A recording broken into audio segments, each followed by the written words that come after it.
Stop. Don't buy that picks package or all access. Wait, what? Yep, don't click add to cart until you check out our new deals page at both WagerTalk and Sports Memo, where you can find all the latest offers, promotions, and coupons available all in one place. These deals are updated daily and can be found by clicking deals in the nav at WagerTalk or Sports Memo, going to wt.buzz/deals, or scanning the QR code on your screen.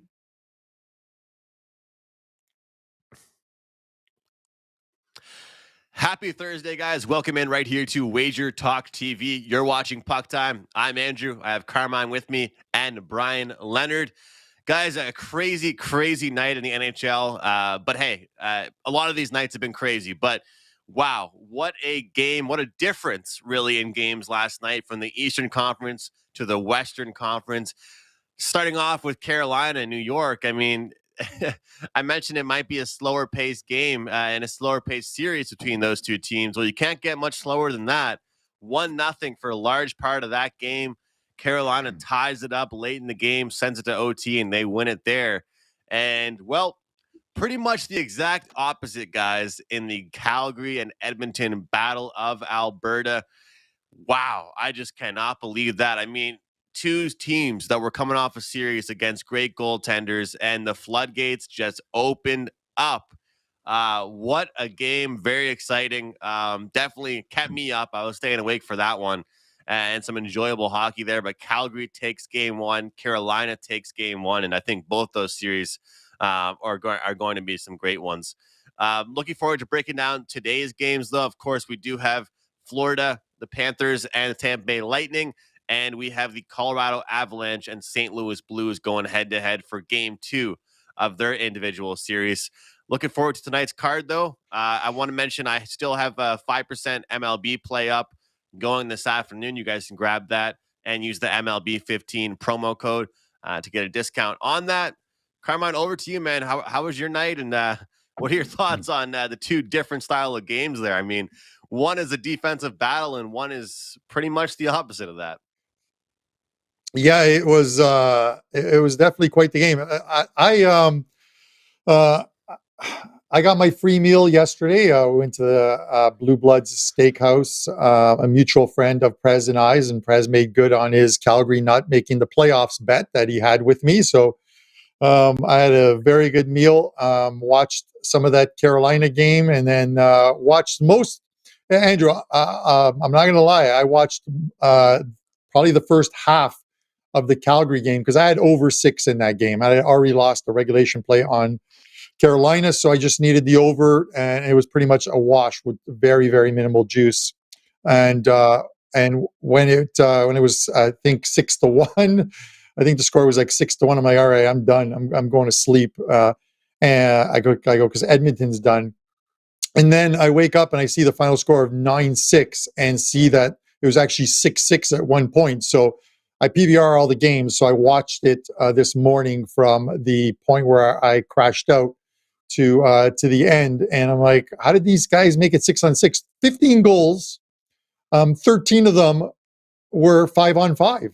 There was an empty netter and a power play goal by Calgary, but 13 5-on-5 goals in the playoffs. We expected some fireworks because I was on the over, you were on the over, and congrats to Dave Koken. He very rarely plays totals, but he identified that as a good play for himself and released a 5% play in the total and won. I couldn't believe it. 15 goals in that game, and it was actually 6-6.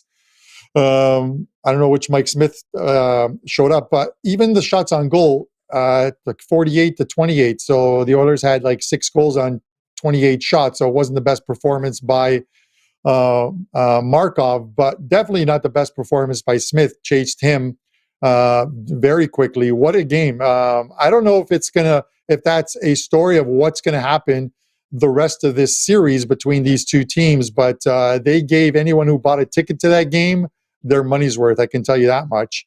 And then you look at Carolina, they found a way, used home ice to win the game. They trailed for 54 minutes of that game.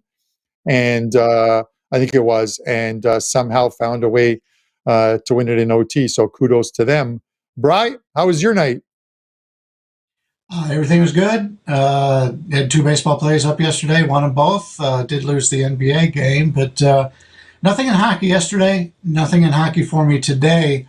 It was interesting that you mentioned how the two games were just total opposite when it comes to offense. I enjoy both. I like the low scoring games. I also like the high scoring games. It's a situation that if you like hockey, it doesn't matter what the score is of the game. As long as it's not a blowout, you see a lot of some solid hockey and a lot of excitement. So, yeah, it was the best of both worlds yesterday. If you like defense and if you like offense, you got them both in those two games. Yeah, Brian, I'm a little older and a traditionalist. I like the tight playoff NHL games.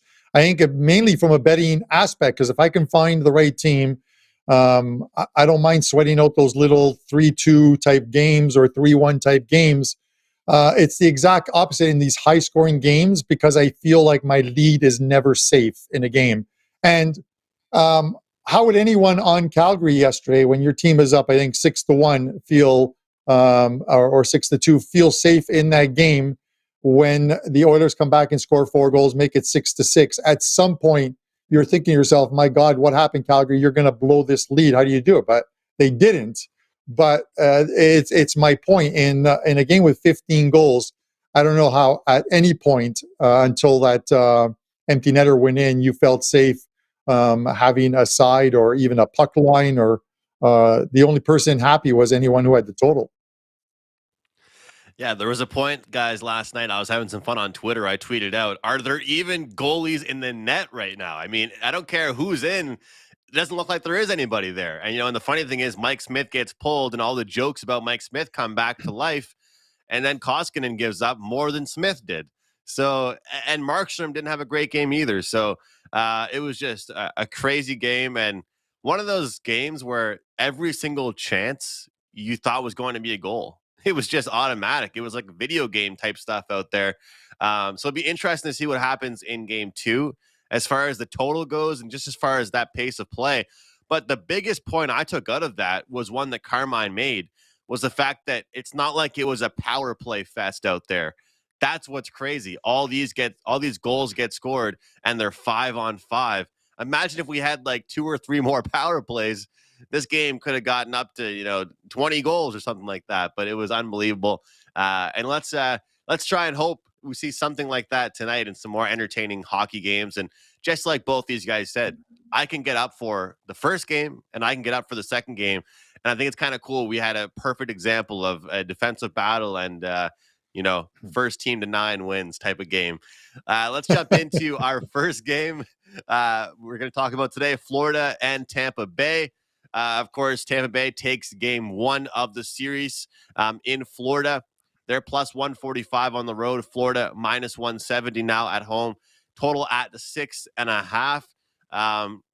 Notably mention, if you do like Florida to win the series, now is a pretty good time to jump in to grab them. I believe you can get like minus 115 or maybe even a plus price. So good time to do so.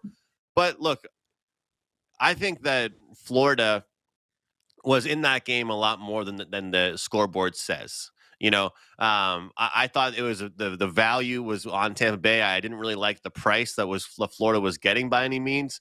But I think when you look at that score sheet, it doesn't exactly dictate how the game went, at least early on, But one thing I found, guys, is that the Florida Panthers defense are getting caught jumping into the rush too often. There's only 2 teams in the league that do it very successfully. It's Colorado and Tampa Bay. They are so good at having forwards replace defensemen when they pinch up and jump into the rush.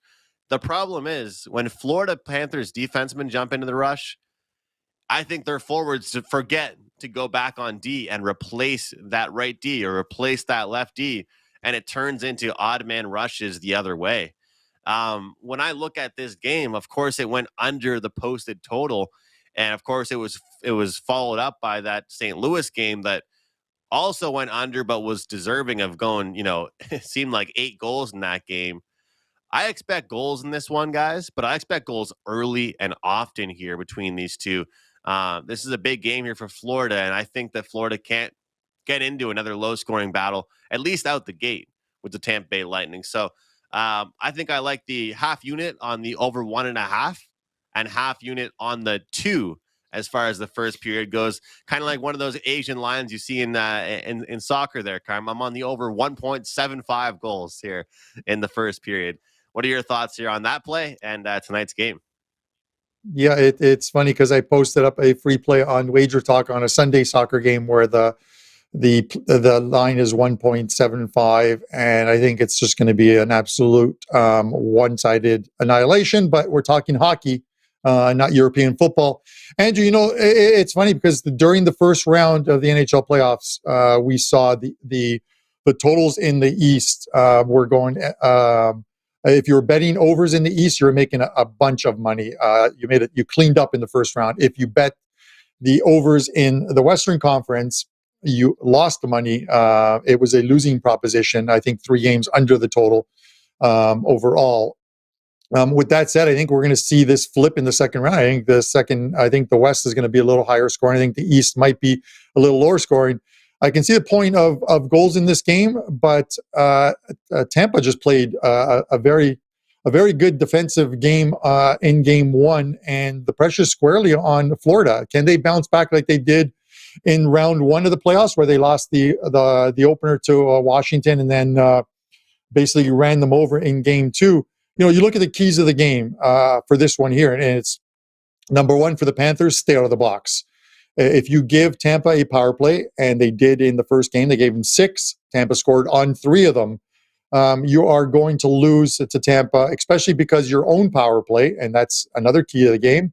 You need to score in your power play. Florida was 0-3 on the power play in game 1. They're 0-21 thus far through 7 games in the playoffs.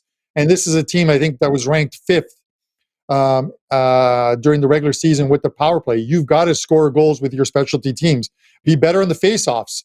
Sam Bennett was 3-8 with in game 1 on faceoffs. This is a Florida team that was pretty good in faceoffs. Barkov was good. He was 14-7. Winning faceoffs means puck possession. Puck possession eventually turns into goals. And this is where Florida suffered in game 1. They've got to be better. You look at 5-on-5 during the regular season and in game 1, 5 games these two teams have played. Tampa only has, through 5 games, 9 goals scored on 5-on-5 versus Florida. Florida has almost doubled that, 18 goals, 16 of those coming 5-on-5, and then they've got a shorty and an empty netter, so we're not going to count those. But 16-9 is the advantage for Florida, 5-on-5 versus Tampa. Stay out of the box tonight, and you should win the game. But it's easier said than done in my eyes. So I'm going to lean the under here. I think that maybe Florida plays a little more disciplined, stays out of the box, and if this becomes a 5-on-5 game with fewer specialty teams, is going to stay under the total. If the opposite happens, cash those over tickets because you're going to see some goal scoring in the power play. Those are my thoughts. Bryan? Yeah, a lot of great information. You stole my lead, which was the 0 for 21 on the power play in the playoffs for Florida. Coming into the playoffs, there were 2 teams that I had concerns about, and that was Florida and Edmonton, because the offense looked so good in the regular season. And then once they get to the playoffs, both teams were forced to a game 7, and now they come out and they lose the first game in the second round. I'm concerned about Florida. Not only the 0 for 21, but the success that Tampa Bay had. You mentioned 6 power play chances and 3 goals. Tampa Bay is a team that I thought if there was any game that they were going to struggle in, that would be that first game, Braden Point being out. Florida has, and Andrew kind of touched on this a little bit, Florida has to come out and play well in this first period. If I'm looking to play Florida in this game, I would play them in the first period as opposed to the whole game. Because what happens here after losing that first game to Tampa, an in-state rival who's won the national championship the last 2 years, what happens if Florida at home falls behind 1-0, 2-0 in this game? Then the players are going to start questioning themselves and wondering what's going on. And that is something I don't want to be betting on a favorite in that situation. So I think Tampa Bay comes out, gives them another good game. The line tells you that Florida should win, But I think there's a lot of value here on Tampa Bay. Like this team, like the way they played. And keep in mind, you got to throw the regular season stats out the window because for a long time they were just playing to get into the playoffs, keeping everybody rested, and it's worked out so far. It certainly has, Brian. And I think that you talk about just getting into the playoffs, right? I know that it sounds weird for us to say that, but we've talked about it on this show before. Carmine and I have mentioned with some of these teams, the goal is just to get there and get there healthy. You know, when Tampa Bay made their back-to-back cups, it wasn't because they were the President's Trophy winners. You know, it's because they got to the playoffs and got the job done. Let's be honest here. I don't think any of us by the end of the year thought that Tampa was the fourth best team in the East. You know, that's just where they ended up landing as far as the standings go. I want to mention, you know, just again, the depth of Tampa Bay. We have no Braden Point tonight. Again, it's been confirmed here for this Tampa Bay Lightning team. But when you look at the scoring that they've gotten, it's not been always from their star players. Sure, Kucherov found the back of the net, guys, but guess who else found the back of the net? Corey Perry, Ross Colton, Pierre-Edouard Bellemare. Those are three guys that, you know, you don't expect to find the back of the net. And I think that's what makes Tampa Bay so unique. You know, their last 6 goals I think 5 of them have been from guys past the second line. That is huge for that team, you know, for them to not solely be relying on their top line players. Kucherov scored a goal last game, but I mean, just the amount of offense they're getting from other players in the lineup, I think is huge. So this is actually one of those opportunities where, you know, everyone tries to find the bargain bin guy, the guy for big plus money for a goal scorer. Today, I think if you like Florida, you're playing props on these top guys. You're looking at what Barkov has to offer. You're looking at what Huberdeau has to offer. And Carr mentions a guy like Sam Bennett. He's a guy that has to step up. Been in the league for a long time, lots of experience under his belt. Someone that also has to have a big game. So I think if you like props in this game, don't bother going down the depth chart. I think Florida's big players have to be their big players. But I think it's a big thing for Tampa that they're getting lots of depth on their end there. Any final thoughts here, fellas, on this game? Yeah, you know, and Andrew, we talked about it, and I'm going the prop route with our show Best Bet later on. Let's hope I can actually win one of these things, but this week. But with that said, we talked about during the regular season about Tampa. The last couple of years, the last 30 days or so, they shut it down. They weren't worried about getting home ice in the first round or the second round because they're a team that could win on the road. We saw them go into Toronto and win a crucial game 2, obviously, because you don't want to fall behind 2-0 to the Leafs in a series, but then went to Toronto for game 7 and beat the Leafs in game 7 in front of that crowd. They were able to do it. And now this Florida series, they flip home ice with the team that won the President's Trophy and finished first overall by winning game 1 already. So they now technically have home ice. This is a team that's done it a year in and year out. This is why they're the 2-time defending Cup champions. And you talk about the depth. You know, you mentioned Kucherov before we get to the next game.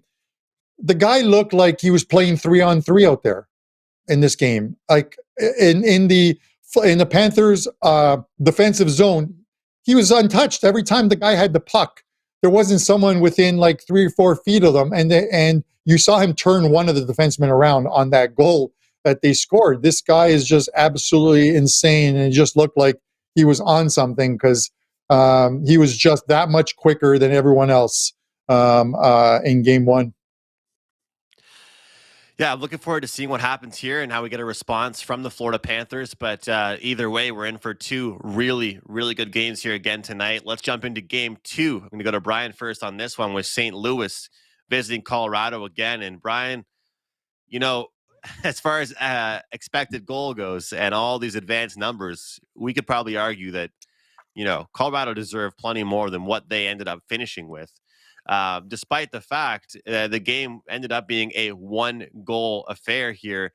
You know, taking a look at just some of these stats here, 54 shots on goal for the Avalanche, 47 hits for them, 64% in the face-off circle. Lots of things for them went right. What are you thinking here, Brian, for game 2? And what do you kind of look towards when you see a game like that was so dominated, but really one team only won by 1 goal. What are your thoughts here, game 2? Yeah, it's really interesting. I'm usually somebody who's looking to play some regression, be on the team that nobody wants. Colorado's a team that swept the first round and then dominated last game, had to go to overtime to get that win. But I'm having a hard time finding a reason to bet on St. Louis. If you look at expected goals during the season, 5-on-5, St. Louis had a negative expected goal percentage, and here they are in the Western Conference Finals and deep in the playoffs here, in the second round of the playoffs. If there's one team that probably doesn't deserve to be here, it may be St. Louis, although I thought on the season they were a very good team and they were very clutch. They won the games they needed to win. But Colorado has just been so good, and the dominating way they've played these games, they could be winning, as you mentioned, by bigger margins. Situation for me where normally I'd look to fade Colorado here. I just can't. I don't want to lay this number, but Colorado would be the only way to go here. I'm not a big fan of the in regulation, that kind of thing there, so I won't play that. But I'd be more worried next game for Colorado to go against St. Louis if they're down 0-2. That may be a better play to play St. Louis. But right now, I just can't figure out a way to play them in this game, but I don't want to lay the number with Colorado. Maybe that's my own fault in that regard. But Colorado or nothing for me here. Well, real quick, Bryan, I wanted to talk about this, so I'm happy you mentioned it about the price and things like that. Look, I know that in a game like this with a minus 240, it might be a little steep, but last night, and I'm not trying to pat myself on the back, but it's going to sound like I am, I had the -1 with Carolina.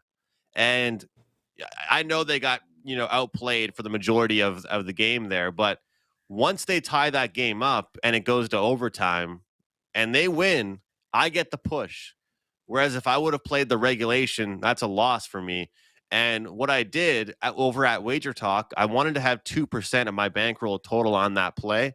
So I put 1% on the puck line and I put 1% on the money line there. And it kind of takes away from that regulation blocking you from the win. But it's tough to do it in a situation like this when you have Colorado as massive favorites as they are.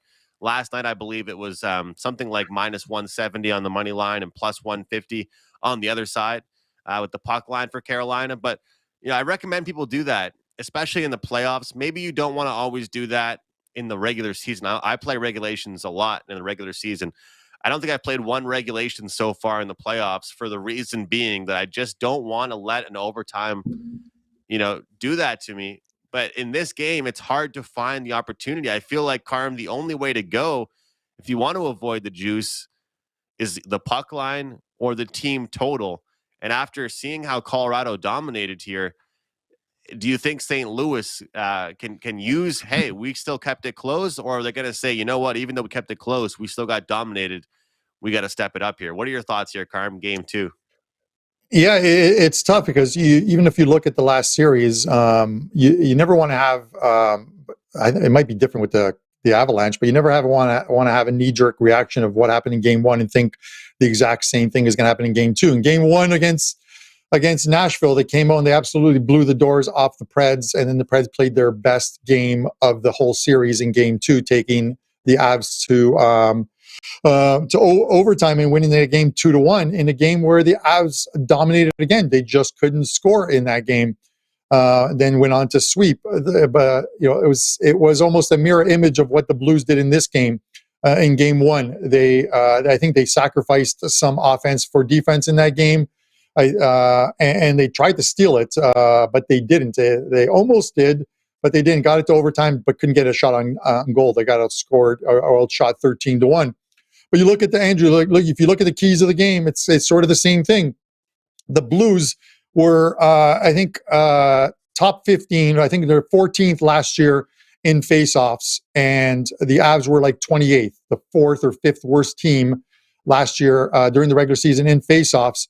And yet, the Avalanche won 64.15% of the faceoffs in game 1. If the Blues were looking to play a possession game against Colorado, losing 64% of your faceoffs is not going to do it, especially in the defensive zone. You need that puck. If you don't have the puck, you're giving the Avs exactly what they need: offense, cycling the puck.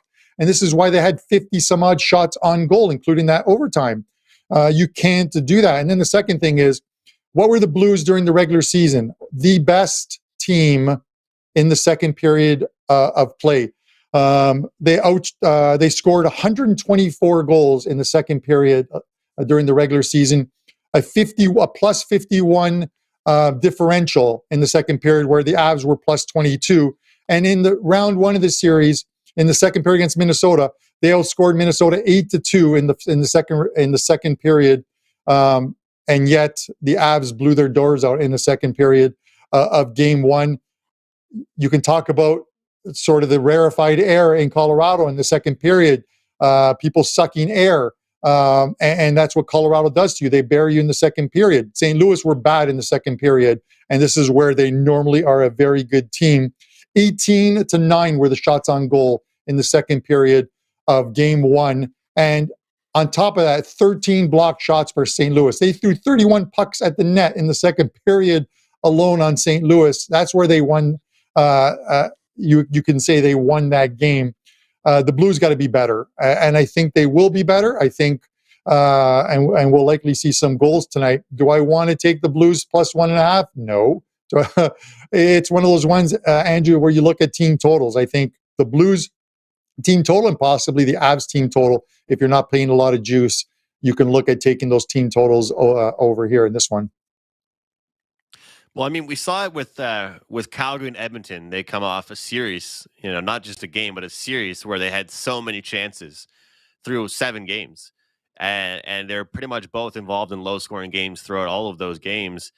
I know this is just a 1-game sample size, and Carm, you do a good job of keeping me in check, keeping our audience in check, not to overreact to one game. And I like when you do that. Like, hey, it's just one game. But there were so many chances. It's hard for me not to like the over tonight, because that game could have had 10 goals.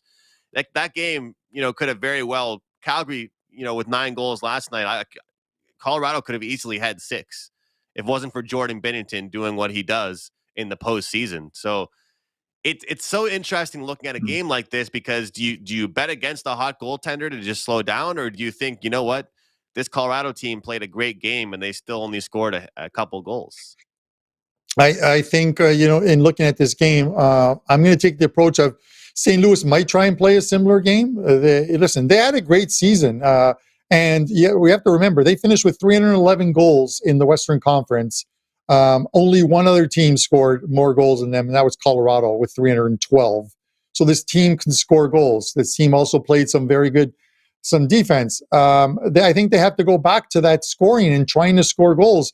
And I get it. You don't want to get into a goal fest with the Colorado Avalanche on their home ice, but trying to play defense and sacrificing some offense did not work in game one. You might have been close, but you were outshot by almost 30 shots on goal, I think it was. At the end of the day, you're down 1-0 in the series. If you're down 2-0 heading back home, which they very well could be at the end of the night tonight, you are in such a hole. We've talked about 86.7%. Teams winning the first 2 games of a series have gone on to win the 7-game series. That doesn't bode well for them because all the Avs have done is protect home ice, but you have to figure going to St. Louis, they're going to win one of those 2 games and then close it out at home, something similar to what I said before game one. So I would approach this, Andrew, from an in-game betting that if we see the Avalanche get in front early in this game, I think you have to click on that live in-game total.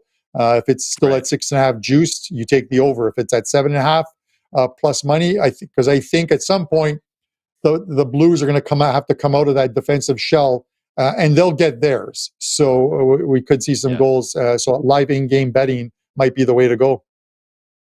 Yeah, I mean, in that first 10 minutes of periods has been the lowest scoring period, or the lowest scoring time in the games. I mean, we saw it happen, in the last time both these teams played, and of course with the other matchup with Florida and Tampa Bay. I mean, started off very slow and picked up a little bit. Bryan, I know you're not a huge totals guy, but you have given out some totals on the show here this year. Do you agree with that assessment from Carm? Because I'm right there with him. I think that the St. Louis Blues, of course, they're going to have to score some goals and continue to play at that pace, but you also don't want to see them try and be what Colorado are, because they can't. I mean, nobody right now is on the same level. Do you agree that if we start seeing goals from Colorado, an in-game over might be a pretty good idea? Yeah, it makes a lot of sense here. And something that I think was alluded to but wasn't talked about was the altitude in Colorado. Well, St. Louis comes in the first game, and now they've been there for a little bit. So does that benefit the offense? Does that benefit the defense? I would think the offense would benefit a little bit from that, being used to the atmosphere there. So yeah, I would expect this game to be a higher scoring game. In fact, the lines maker thinks the same out of both these games today, 6.5 and over. Rarely would you expect 7 goals in that kind of environment in the playoffs, but that's the way it's been this year. A lot of big offensive games all season long, and obviously coming off of that 15-goal game last night, a lot of people are excited about that. So maybe some anticipation for that from the lines makers. But yeah, it wouldn't surprise me if both these games are higher scoring tonight. And I'll tell you what, guys, I found it so crazy that FanDuel, I believe, and this is just from what I saw, was the only book that had a 6.5 as the opener yesterday in the Battle of Alberta. Everywhere else had 6, and of course, no doubt about it, it's been the highest scoring game of the playoffs. So it wasn't even a 6, like really shady to the over, like we're seeing tonight with these games. I got 6 at a pretty decent number, and that one just goes flying over. So hey, sometimes the bookmakers know what they're doing, Brian, and sometimes maybe not so much. But I think tonight it's appropriate that we're seeing 2 6.5s. Carm, let's go over to you. Then we'll hit up Brian for his best bet. Then I'll finish things off. What do you have going for tonight with your clients, and what's your best bet for the show? Yeah, so we're going to start it with 4 afternoon soccer games, EPL games. It is the last 4 days of the EPL season. I've just had a monster year in EPL, so I'm looking to continue on with it. 4 plays up today. I have 1 play up in NHL tonight, guys. It is a 5% play in 2022, 14-3 with 5% NHL plays, and on an 8-0 run currently right now with 5% NHL plays. So you can get that over at WagerTalk. 1 day all access, $39 instead of paying $35 for 1 play. As far as my show best bet, Andrew, I'm paying a little bit of juice on this one, but I like this one. I'm going to go with, I made fun of him. I call him Humidor, but it's Humidor, of course. And that's pronunciation mistake on purpose. But I am taking Humidor over 2.5 shots tonight. I'm going to lay the juice, the 155. He had 3 shots on goal in game 1. Through the playoffs thus far at home, he's gone over that total 3 of 4 games. And I don't even think he had a great game in game 1. I don't think all the players on that team had a great game in game 1. I think we see more shots on goal from this team. They have more pucks on Vasilevsky, and I think he's going to be a big part of it. So I'm going to go over it. I'm going to pay the juice on this one and look for 3 shots or more from Jonathan. All right. Over 2.5 shots. Another prop there. I love it. I love when Carm joins me with these props. Full day of action, starting with some soccer. Check out Carmine over at WagerTalk.com. Brian, you have a 5% NBA ticket going for tonight, I do believe. I know that you do multiple sports, but you're pretty selective with these 5% top plays in the NBA. So I'll definitely be asking you after the show what that play is. And I wish you best of luck. And I hope it's a great game for you and your clients. But what else do you have going on tonight? And what's your best bet for us? Yeah, yesterday 2-0 in baseball. Unfortunately, limited card today on Thursday in Major League Baseball. Lines are pretty tight, at least in my regard. So passing in baseball, I'll give you my best play in hockey in just a second. But in NBA, last year in the NBA playoffs, number 1 on the site in net profit and in winning percentage. And it's been very good to us so far once again this year. So a 5% play up in the NBA tonight. We're going to go back to that the Tampa Bay, Florida game that we discussed earlier. I do think if you like the Florida side, you play it in the first period. I think it's very important for them to get out early in this game. But The line's too high for me. Florida 0 for 21 on the power play in this game, and usually that has been why they had so much success this year. You get your Washingtons, you get your Floridas, you get your Colorados on the power play.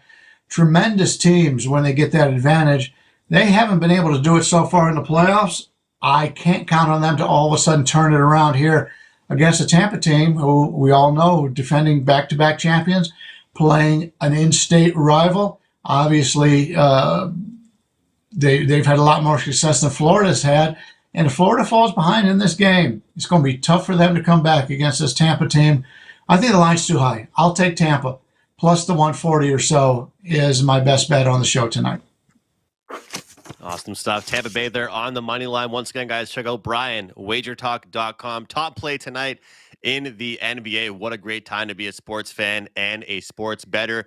Guys, I still have my 5% MLB play up and going. Use that promo code MLB15. Take $15 off that play. Trying to hit 5 straight MLB 5% winners here. 8 of my last 2, 5% overall. 75% overall on 5% plays since mid-January. It's been a pretty good run with those top plays, so let's try and keep things going. My best bet, hey, I'm kind of similar to Carm here. I have a shot prop with the Florida Panthers. This time I'm going with Alexander Barkov over 3.5 shots on goal at plus 120. I think if I cash, Carm cashes. If Carm cashes, I cash. One of those types of things here with these two guys. So let's make some money on the Florida Panthers getting lots of shots here in a big game for them. So once again, I have Barkov over 3.5 shots on goal at plus 120. Carmine Bianco with Jonathan Huberdeau over 2.5 shots on goal, minus 155. And Bryan Leonard, Tampa Bay Lightning, plus 145. Lots of fun. Great show. I felt like it just absolutely flew by. But on behalf of Carmine, Bryan, I'm Andrew, and we'll see you guys tomorrow. Stop. Don't buy that picks package or all access. Wait, what? Yep. Don't click add to cart until you check out our new deals page at both WagerTalk and Sports Memo, where you can find all the latest offers, promotions, and coupons available all in one place. These deals are updated daily and can be found by clicking deals in the nav at WagerTalk or Sports Memo, going to wt.buzz/deals, or scanning the QR code on your screen.